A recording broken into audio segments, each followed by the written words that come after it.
Hey people from the tube, welcome back to another Pancho Things.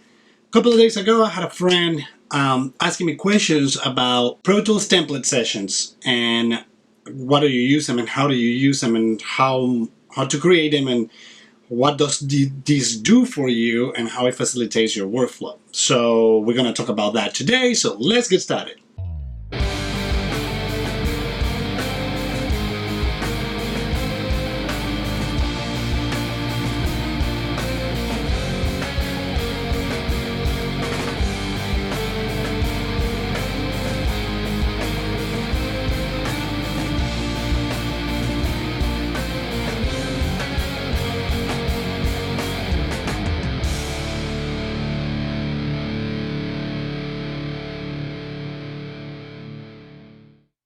Okay, so a buddy of mine asked me about the template sessions in Pro Tools, how to create them and what does it do for you and how to use it. So I'm going to show you, I'm going to give you my take on how do I like to use them and set them all up. Now, what is a template session? A template session is just a session that have you created with a lot of parameters and channel counts and a lot of penning and pretty much everything that you know you're going to use for a recording or mixing or editing or mastering session that you might be working on, and you can recall it any time that you want, and you just add the media, the audio to it, and you can work from there without having to waste time setting the session up. So for example, I have a really particular way that I record my drums, and I have a particular way that I record live bands, or if I'm doing overdubs and stuff like that, or my mixing sessions. I have a particular format, particular way, certain plugins that I have in a starting point that will facilitate and make my workflow faster because I already have all the stuff there. I'm gonna have to dial them in for that particular track, but they're already in the session, so I don't have to worry about. So I'm gonna let me start capturing my screen, and we're gonna go over of what it is. I already created a session with some drum stuff and how I like to record my drums, and in that way we can do this as an example. So here we are. Let me just make this huge. Let me just make this full screen. Okay, perfect. So we got this here. What it is I have standard 5-piece drum kit, kick, snare, tom 1, tom 2, floor tom, hi-hat, overheads, and a click, and my master fader. So pretty much, if you notice, I already have some pennings taken care of. I got my click. I have my routing already set up, and I have my click. What particular click do I use? So now this is something that I will do in every session. This is something that if I'm going to record only drums, I'm going to start, that's going to be my starting point. Logically, this might be different if instead of being a 5-piece, it's a 3-piece or a 4-piece drum set, or if it's a 12-piece drum set, or if I'm going to be miking the kick inside and outside, if I'm going to be miking the snare top and bottom, depending on what I'm doing. But this is a great starting point because I already have the session set up. So I can add a top snare or a bottom snare if needed be, but at least I got a starting point. So let's say that I have in 1 week I'm recording 9 drum sets. So 9 different sessions. You can create this fairly quickly, but if we're talking about a session where you're going to be tracking, if you're going to be having 24 tracks recording simultaneously, if that wouldn't be the case, then the session is going to take longer for you to create and develop because you're going to have to go track by track, do the routing, yada, yada, yada, yada. Since I already have this, and this is going to be my starting point, and those preamps that I selected on my routing are going to be more likely the preamps that I'm going to be using for most drums when I'm going to be recording, what I can do is actually save this as a template. What it will happen is that I created this one time, and I will now save it. This is what's going to happen. I'm going to go to Save as a Template.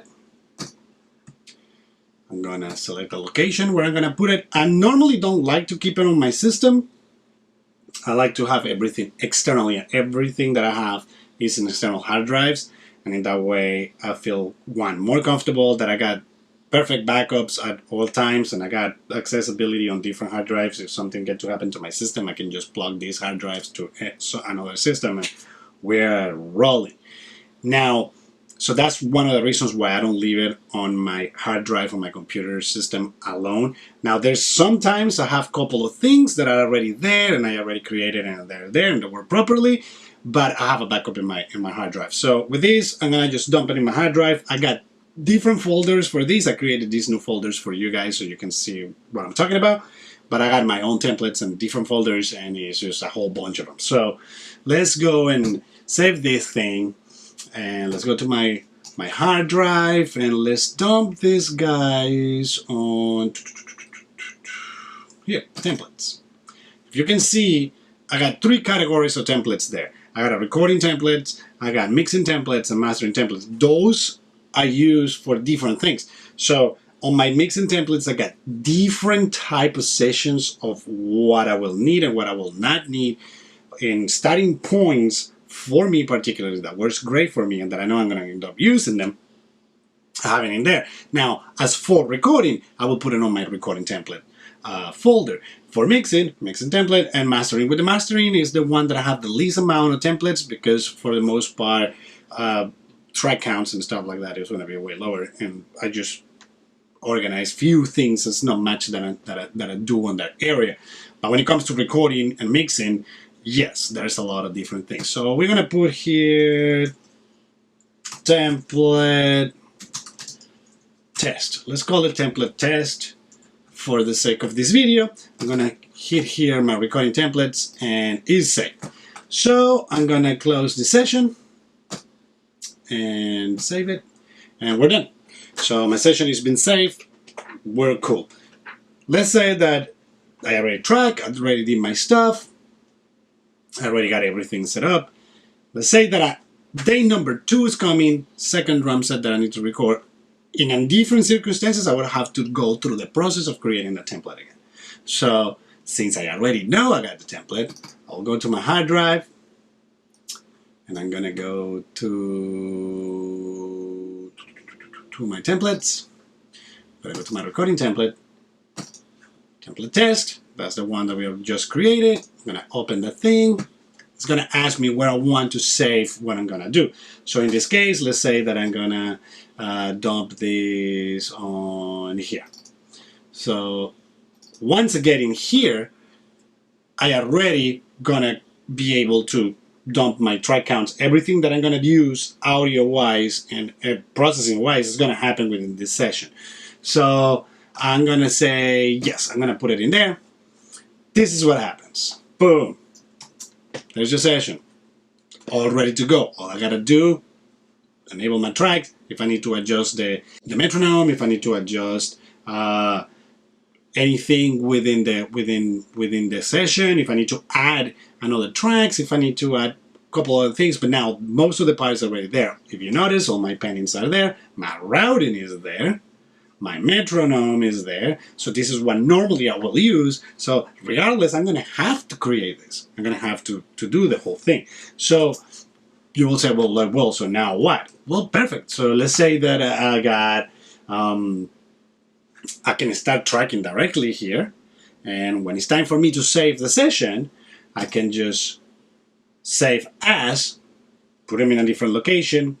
All that information, I can just save it as, give it a different name, done so. Or I can save a copy of the whole thing into a different folder, and I will transfer all my audio there, and then we're good. Or I can just save it directly. Now, if I save it directly into that, whatever audio is captured on that recording is going to become part of that template. So you got to be careful depending on what you want to do. So I can just save it, save as, save copy in. Normally I will probably do a save as and just put it in a different location in the hard drives, and done so. So now let's say that I open this session and somebody already is not going to be a recording session. Let's say that this is a mixing session and somebody's sending me the tracks for me to apply to the session. So that's not a problem. I open my session again. I got everything in there. Let's say that they're sending me drums and I need to mix those drums. Logically, my mixing sessions are way bigger than this, and they have way more tracks than that. And there's a lot of stuff that goes in there. I go really heavy when it comes to mixing drums. I'm really particular, and I have a really particular template that I'm going to show you guys that later in a different video, because there's a lot of ground to cover when it comes to that. But so let's say, once again, this is a mixing session. Give me 1 second. If you guys are not familiar with yerba mate, I'm going to put the name down here. Look it up. Flavor-wise, it's not as good as coffee, but this thing will get you going like a rocket and doesn't make you crash. So anyways, sidetracking here. So let's say that somebody sent me audio files. So I got my audio file somewhere in my hard drive. So easy. I gotta do the mix. I import those files. I'm gonna import logically only audio. I'm gonna go to let's go to the Ska album, and I'm gonna grab the audio files of that album. So let's say that I need only these tracks right here. Boom, I got them there. I want to send those to my session. They're gonna ask me, do you want it on the clip on a new track? I already got my track, so I don't need a track, so I'm gonna put it on the clip list. Boom, that's gonna process. I'm gonna have my stuff there. So let's say that this is my kick. I'm gonna grab my kick, boom, dump it in there. So, or I can easily just select all these guys and just grab them, select them, move them, boom. There we go. I can start working. I hit play, and I'm good to go. I start working. Not a problem. I don't have to go back and forward. The first thing that I will suggest is just make sure your routing is exactly how everything is routed. In my case, I work in a hybrid system, so I have analog gear and digital stuff within the computer. So I have that flexibility. So my routing capabilities might be a little bit different than yours. You might only be working with, let's say, an Apollo 8, and that's all you got. You don't got any external gear, so then, hey, pretty much everything is within the box. In my case, I got preamps, I got compressors, I got all kinds of external analog gear that I like to route back into Pro Tools and utilize it in one way or another. So make sure that your routing is proper. Make sure that you got at least the bare minimum when it comes to a standard drum set, like a 5-piece, that you're gonna have at least one mic per drum and hi-hat and overheads. That's pretty much standard. If you, for the most part, you work with top and bottom on toms and a snare and in and out of the kick, then it will be beneficial for you to have also those tracks attached to the count, and in that way you don't have to worry about it in the session. Number 2, make sure where are you sending these templates to be saved, that you know exactly where they are. So that's why it's important to keep your things in, know exactly where your things are, and that everything is within the same, within the folders that they need to be, so in that way you avoid confusion and having any errors in the future. But there you have it. That's what a template is. That's how I like to use them. That's what my experience have helped me to work efficiently with template sessions. There you have it. So that's all I have for you today. I hope this is helpful to you guys, and if you guys have any questions, just feel free, hit me up down in the comments and I can reply right away, and if not, I can make a video and go and take it from there. If you guys have any questions, just once again, feel free to hit me up and I will help as much as I can. So, hope that you enjoyed the video. Like and subscribe. As the name says, click the notification bell so you'll be notified every time that I upload a new video. That's the only and the best way that you can help me bring more videos to you guys and help support the channel that needs to grow. So, thank you so very much, and I will see you in the next one. Pancho out.